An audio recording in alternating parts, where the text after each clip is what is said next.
गाँव में बानी एगो माल हम पटावले आज ले न बानी हम वो करा के खैले। गाँव में बानी एगो माल हम पटावले आज ले न बानी हम वो करा के खैले। झारे त लागे के हीरोइन ही अरे डोर मिली नहीं माई वो कर डाई नहीं अरे डोरे मिली नहीं माई वो कर डाई नहीं अरे। आधी आधी रतिया ले रोज है बतियावे घरवा में मिले के पहना बोलावे। दिल धड़कावेले निदियो उड़ावेले हमारा के देखी के सपना सजावेले।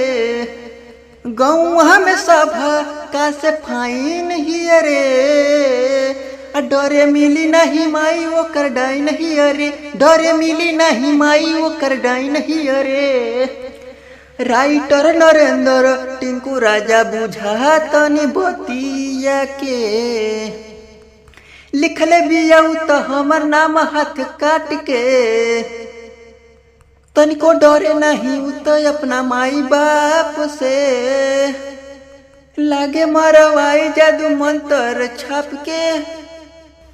हमके लागे कि जान से मरवाई दी रे डरे मिली नहीं माई वो कर डाई नहीं अरे डरे मिली नहीं माई वो कर डाई नहीं अरे। अपने गाँव में बानी एगो माल पटवले रे सरवा दूसरे गांव में नहीं अपने गांव में। टिंकू राजा भारती न्यूज पे आपका स्वागत था रहेगा।